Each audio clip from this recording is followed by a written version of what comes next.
మహేష్ గారు చెప్పండి. How are you? బాగున్నాను సార్. ఏంది అర్జెంట్ గా రమ్మని పిలిచావు? ఏం సంగతి?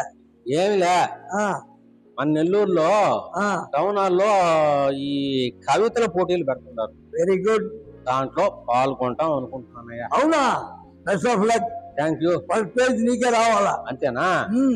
నీ వాక్ బ్రహ్మ వాక్ అవ్వాలని నేను కోరుకుంటున్నా.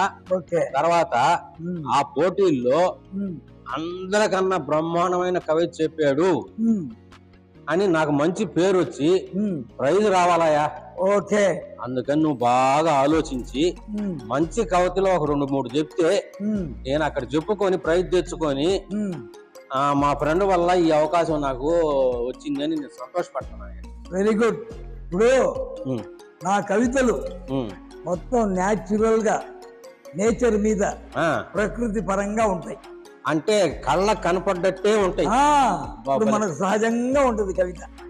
భలే మేధావు ఉన్నావు నువ్వు. కొంచెం గెలుచుండేలే, ఇబ్బంది లేదు. చూస్తుంటే అర్థం అయిపోతుంది. అట్లా న్యాచురల్ గా ఉండే కవిత చెప్తాను నేను. చెప్పయ్యా. వచ్చను గడ్డి మేసను, వచ్చను గడ్డి మేసను. గడ్డి మేయకుండా కాగితాలు తింటదా? అదేనండి న్యాచురల్. అబ్బా, ప్రకృతి పరంగా జరిగేది. సరే సరే. గేదె వచ్చను గడ్డి మేసను, మేసి మేసి పేడ వేసను. పేడ వేయకుండా బిర్యానీ ఏమన్నా వేస్తుందేమయ్యా? కాదు, గేదె పని ఏంది? గడ్డి తినడం, పేడేయడం. దాన్ని కవిత రూపంలో చెప్పా. సరే అయితే ఈ కవిత నచ్చలేదా నీకు? నాకు నచ్చలేదే అసలు. ఇంకోటి చెప్తా నేను. చెప్పు. కొప్పు నిండా పూలు, కొప్పు నిండా పూలు. పూలు కాకుండా ఆకులు పెట్టుకుంటారా? అదేనయ్యా, కొప్పులో పూలు. కొప్పు నిండా పూలు, తల నిండా పేలు. అబ్బా, ఏమి రచితమయ్యా నువ్వా? కాలరాకి రాస్తున్నావు కదా. కాలరా పాపా చెప్పినావు కానీ రచయితలో ఈ గాని నేను టౌన్ హాల్లో స్టేజ్ మీద కానీ చెప్తే నన్ను ఈపు వాసేటట్టు కొడతారు. సరే మహేష్ గారు, ఓకే. ఇక లాస్ట్ అండ్ ఫైనల్ ఒక కవిత చెప్తా. అది నచ్చితే తీసుకో, లేదనుకో వెళ్ళిపోతా. ఇది నీ తప్పు కాదు, ఆ సత్యం ఉండడే ఈయన భలే రచయిత.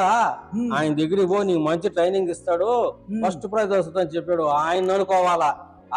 అతను చేసే పనులన్నీ ఇట్లే ఉంటాయి. సత్యమా? నాకు మంచి స్నేహితుడు కాబట్టి నేను చెప్పాడు. ఏం అతనికి ఏమన్నా రోజు పెడతాడా? లేలే, ఆయన నాకు టీ ఇప్పిస్తాడు పాపం. నేనే దానికి పెట్టేదే. సరేలే, లాస్ట్ అండ్ ఫైనల్ కవిత చెప్తాను. నీకు నచ్చితే తీసుకో, లేదా తిరిగిపోతా. ఎందుకయ్యా మళ్ళా ఇట్లా? కాళ్ళు చేతులు, కాళ్ళ చేతులు, చేతుల కాళ్ళు, సరే కానీ చేతుల గాజులు. నాకే నేను ఆడతాను కవిత. చేతికి గాజులు, గాజుల చేతులు, కాళ్లకు గజ్జెలు, గజ్జెల కాళ్ళు, గజ్జి కాళ్ళు. ఇదే కాళ్ళ గజ్జెలు కట్టి గజ్జి వస్తుంది. ఇదే న్యాచురల్. ఇది కానీ నేను టౌన్ హాల్లో చెప్పాను అనుకో స్టేజ్ మీద, నేను మగోని కదా ఆడదనుకొని నా గాజులు గజ్జెలు కట్టి ఆట ఆడిస్తాను. పావా పెద్ద మనిషి భలే రచయిత దగ్గరికి వచ్చేది సలహాకే.